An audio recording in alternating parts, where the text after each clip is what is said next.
Imagine paying £900,000 for a car that arrives in two pieces. Not two pieces as in a vehicle and its spare tire.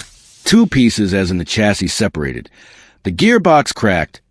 The transmission already on a truck headed to Holland for specialist pressure testing, and a replacement unit being sourced from a man in Spain who bought it from someone in Australia, who was originally trying to build one functioning car from two wrecked ones. That is the reality Mark McCann walked into when he bought his Bugatti Veyron. And while that was happening, about 150 miles away in a workshop in Leicester, Matt Armstrong paid something considerably less for a car that looked complete, rolled inside on a Monday morning, found a single blown fuse tucked behind a wheel arch, replaced it with one from Halford's, and drove it out of park before the day was over. Same dream, same brand, same country, same year, completely different stories.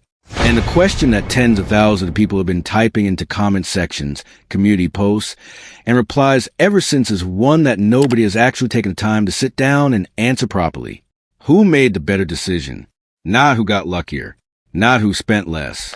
Not whose car looks better in a thumbnail. Who actually made the smarter call when they stood in front of one of the rarest and most complicated machines ever built and decided to buy it? Stay with me, because the answer is going to be more complicated than you expect, and it is going to tell you something genuinely important, not just about Bugattis, about how any rational human being should approach a high-stakes decision when the information is incomplete.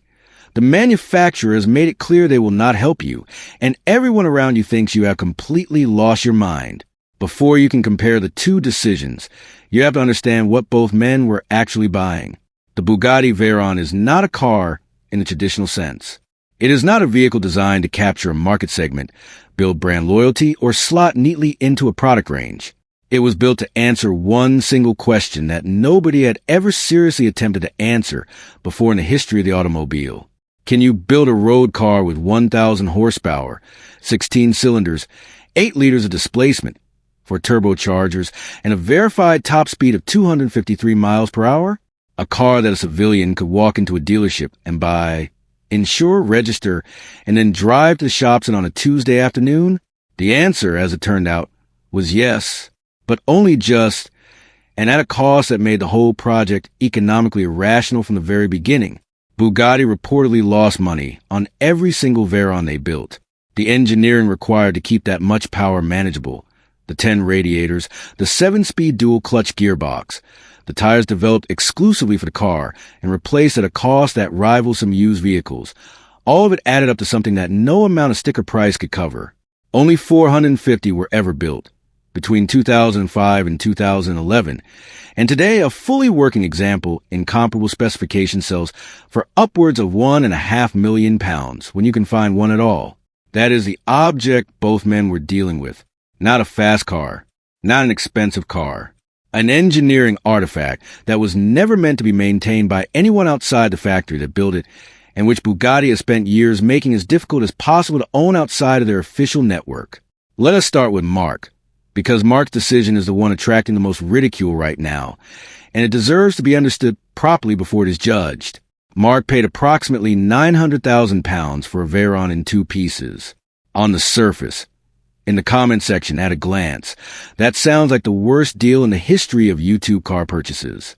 But here is what Mark actually knew when he made that decision, and this is the part that the pile-on in the comments has completely skipped over. Mark knew exactly what was wrong. The damage was mechanical, visible, documented, and specific. A cracked gearbox housing. That is a known problem. It has a known cause, known consequences, and a known solution. You find a replacement unit, you have it pressure tested by a specialist, you source the internal components, you rebuild it, you reinstall it, and you have a working car. The path to completion is long and expensive, but it is clear. There are no hidden surprises. In a cracked gearbox housing, you can see it, photograph it, price it, and plan around it. That is an extraordinary advantage when you are dealing with a car this complex. Mark also came to this purchase with something most buyers at this price point simply do not have, which is a deep working knowledge of Veyron specifically. He understood that a cracked gearbox housing does not mean the engine is damaged. It does not mean the Monaco system is compromised.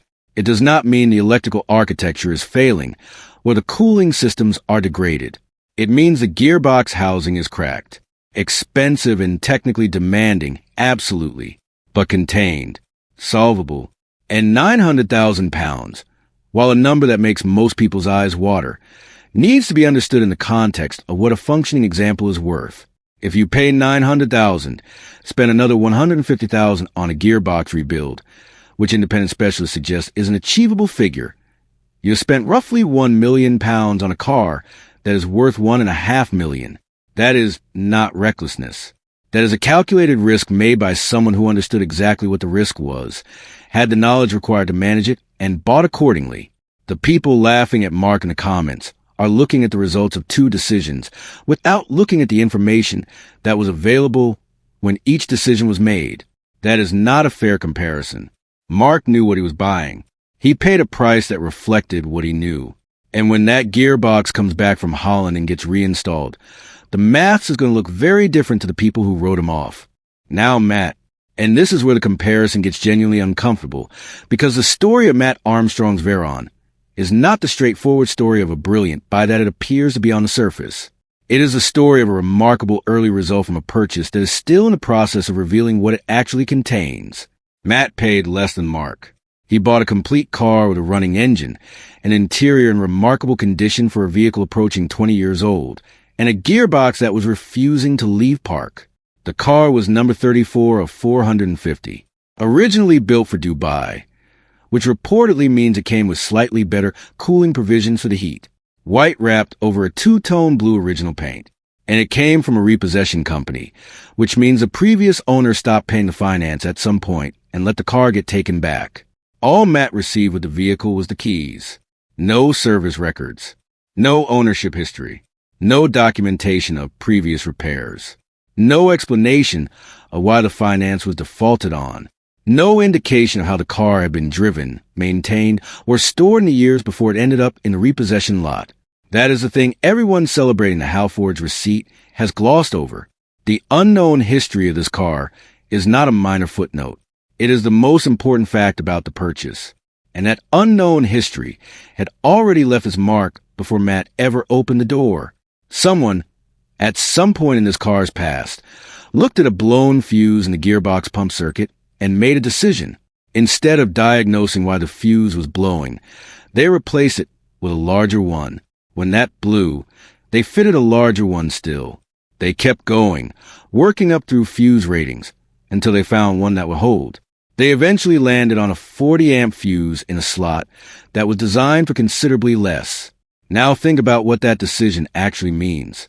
A fuse blows because a circuit is drawing more current than it is rated for. That is the point of a fuse. When you fit a larger one, you are not fixing the problem. You are silencing the alarm while whatever is causing the overcurrent continues to run. And a fuse that is running at the edge of its rating does not just sit there quietly. It generates heat, not the clean, fast heat of a proper blow, the kind that happens in a fraction of a second and stops everything immediately. It generates the slow, creeping heat of a circuit working harder than it should, hour after hour, mile after mile. Plastic softening, housing distorting, adjacent fuses in the same box taking conducted heat damage, the fuse box beginning to fail from the inside without ever triggering the warning that the system was designed to provide. Matt got lucky. That is the honest statement. He got lucky because whoever fitted that 40-amp fuse had not driven the car hard enough or long enough or recently enough to turn a quietly failing fuse box into something catastrophic. The car was repossessed before it burned. The fuse swap worked on the day, and it made for extraordinary viewing. But here's the question that nobody celebrating in the comments has stopped to ask. Why was the fuse blowing in the first place? Fuses do not blow by themselves. They blow because something on the circuit is drawing more current than it is rated to handle. A failing pump motor, a wiring harness short, a pressure leak somewhere in the hydraulic system, keeping the pump running far longer than it should on every startup cycle. Something caused the original fuse to blow. Something caused every replacement to blow. And that something has not been found yet. The Veyron went into gear. The video went up. The comments went wild. But the underlying fault that started this whole chain is still sitting somewhere in that car, waiting to introduce itself properly. And it is not alone. There's a misfire. The secondary air pumps are not priming correctly on ignition. There's a coolant leak from a radiator that someone at some point topped up with water instead of the correct coolant mixture, which in a car with 10 radiators and a cooling system engineered to within fractions of a degree is not a trivial oversight. The fuse box has taken heat damage and may need complete replacement rather than repair. And somewhere in the wiring and history of a 20-year-old hypercar that was owned by someone who eventually stopped making payments and let it taken away, there may be more. Matt's Veyron went into gear on a Monday afternoon. That is genuinely extraordinary. But the unknown history of this car is still being written one video at a time, and the chapters are not all going to be as satisfying as the first one. Now, put both decisions side by side properly, not the results. The decisions at the moment they were made, with the information that was actually available. When Mark paid £900,000, he knew exactly what was wrong. The unknowns he faced were unknowns of execution, parts availability, repair timeline, specialist access, whether the replacement gearbox from Spain would pass pressure testing. Those are logistical unknowns. You can plan around them. You can build contingency into your timeline and your budget. They are bounded problems with bounded costs. When Matt paid considerably less, he was buying a car whose problems were invisible. The fuse was hidden behind a wheel arch. The tampered rating was buried in a fuse box under the seat. The full history of who drove this car, how hard they drove it, what they did when things started going wrong, and what shortcuts they took to keep it running was nowhere. Those are unknowns of discovery. Problems that reveal themselves over time at their own pace in the order they choose. Problems you cannot price in advance or put a ceiling on. Mark paid a premium for known damage. Matt paid a discount for unknown damage. And in risk terms, known damage is almost always preferable at comparable price points for one simple reason. You can price